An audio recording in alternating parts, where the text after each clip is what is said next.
नमस्कार मित्रों, वरुण एडवांस में आप लोगों का स्वागत है। आज चैप्टर है नाउन एंड नंबर्स।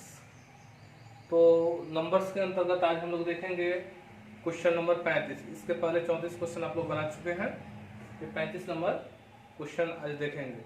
इससे पहले कि जो भी व्यक्ति, जो भी स्टूडेंट्स पहले वीडियो को देख रहे हैं वे लोग सब्सक्राइब कर लें, उसके बाद ही वीडियो को प्रारंभ करें और बेल आइकन भी दबा लीजिएगा ताकि कोई भी नया वीडियो अपलोड होगा तो आपको जानकारी मिल सके। और अच्छा लगे तो ज़रूर कमेंट बॉक्स में लिखिए कि आपको अच्छा प्रतीत हो रहा है, और उसके बाद लाइक का भी एक आइकन प्रेस कर दीजिएगा ताकि हमें भी अच्छा लगे।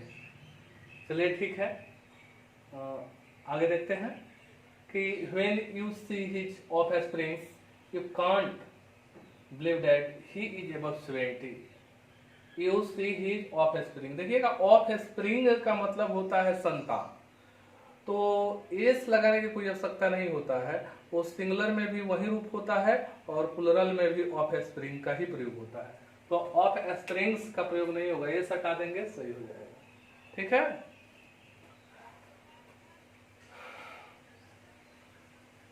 अगला क्वेश्चन देखते हैं कि please convey my best regard and wishes to the boss. The secretary said to the peon of the manager, please convey my best regard and wishes.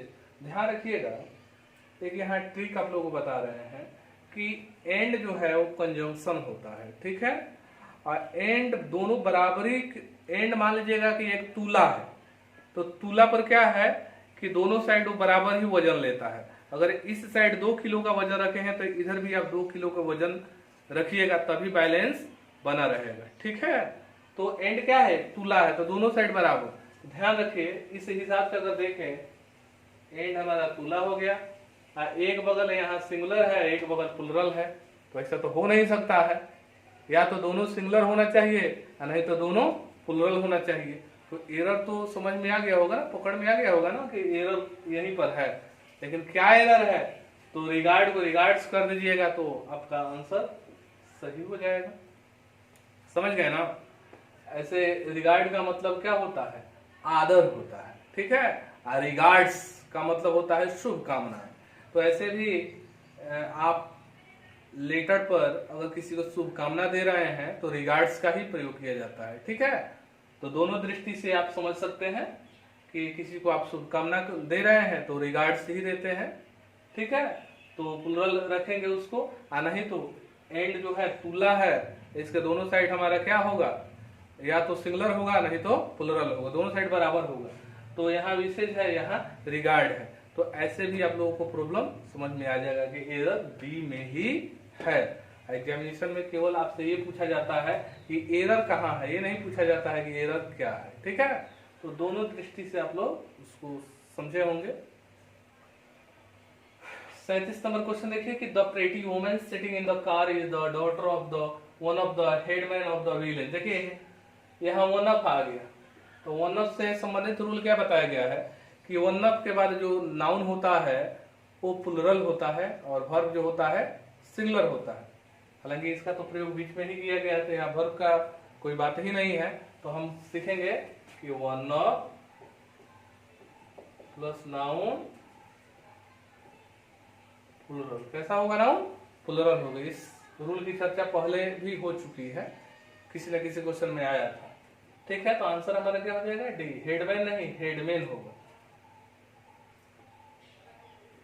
When he returned from America, he informed me that he had come here to do an urgent work। ध्यान रखें, पढ़ने से प्रतीत हुआ होगा कि an urgent work, work जो होता है अनकाउंटेबल नाउन है, और अनकाउंटेबल नाउन है तो उसमें ए और एन का प्रयोग नहीं हो सकता है। तो जब ए एन का प्रयोग नहीं हो सकता है तो यहाँ एन नहीं होना चाहिए, इसलिए एरर हमारा क्या है, डी में एरर है। देख लीजिए, कुछ अनकाउंटेबल्स नाउन्स होते हैं जैसे न्यूज है, information, advice, work, iron, dust, उसके बाद हो जाएगा फर्नीचर, लगेज, बैगेज, ये ऐसे वर्ड्स हैं जिसका प्लुरल फॉर्म में हम लोग उसको नहीं बनाते हैं, ठीक है, उसको सिंगुलर में ये हमेशा रखा जाता है। तो हमारा आंसर क्या हो जाएगा, डी हो जाएगा, ठीक है। उसके बाद हम लोग देखते हैं 39 number question. Now I have come to know why he always remains at loggers head with his wife and mother in law. Now I have come to know why he always remains at logger's head. देखिए यहाँ word में ही problem है, eight loggers head नहीं होता है, eight logger heads होता है। इसका मतलब होता है मतांतर की स्थिति, ठीक है, एट लॉगर हेड। तो यहाँ वर्ड में ही प्रॉब्लम दिया गया है, इसलिए हमारा आंसर सी हो जाएगा, ठीक है। 40 नंबर क्वेश्चन देखेंगे कि there are only sporting boy that are sincere and diligent and that can do well in the examination said the class teacher. There are only certain boy, ध्यान दीजिएगा कि certain संबंधी रूल जानिए।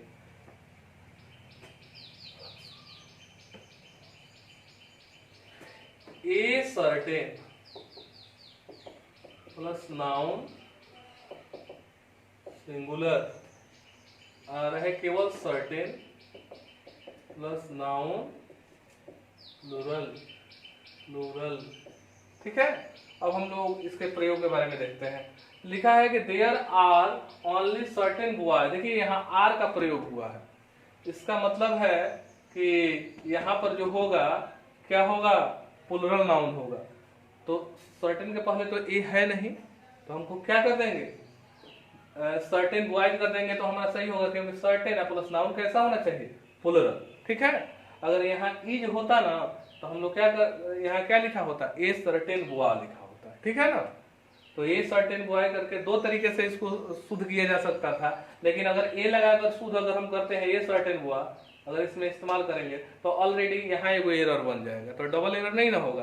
तो हमारा क्या होगा, हम इसको प्लूरल में रख के बनाएंगे, क्योंकि ऑलरेडी यहाँ प्लूरल वर्ब है, तो यहाँ इसको प्लूरल कर देंगे तो हमारा आंसर सही हो जाएगा। यहाँ बॉयज कर देंगे तो सही हो जाएगा। तो एरर हमारा कहाँ है, बी में है। 41 नंबर क्वेश्चन देखते हैं। I have never seen such lovely spectacles in my life said the passer by. I have never seen such a lovely spectacles. मैंने ऐसा दृश्य कभी नहीं देखा है, इस तरह का दृश्य कभी नहीं देखा है।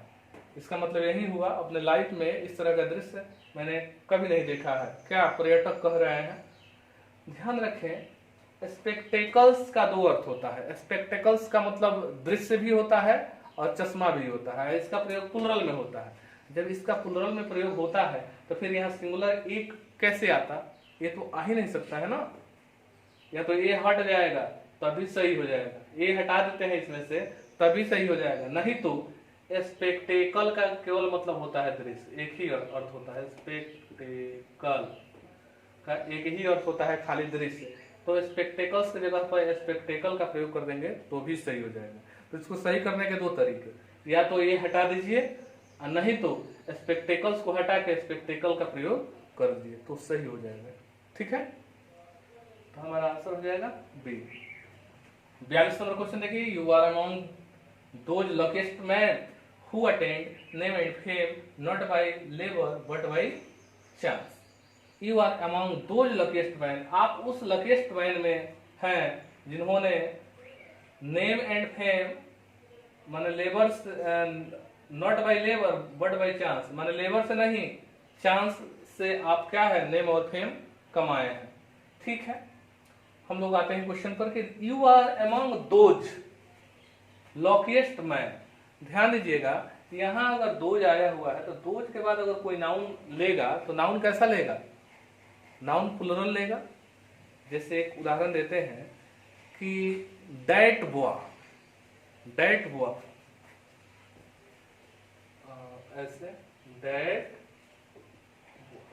लेकिन लिखेंगे वे सब लड़के लिखना हो, वे सब लड़के, तो क्या लिखेंगे, दोज बॉयज, बॉयज लिखना पड़ेगा, नहीं तो गलत हो जाएगा। अगर खाली हम बॉय लिखे इसका मतलब यही एरर है, समझ गए ना।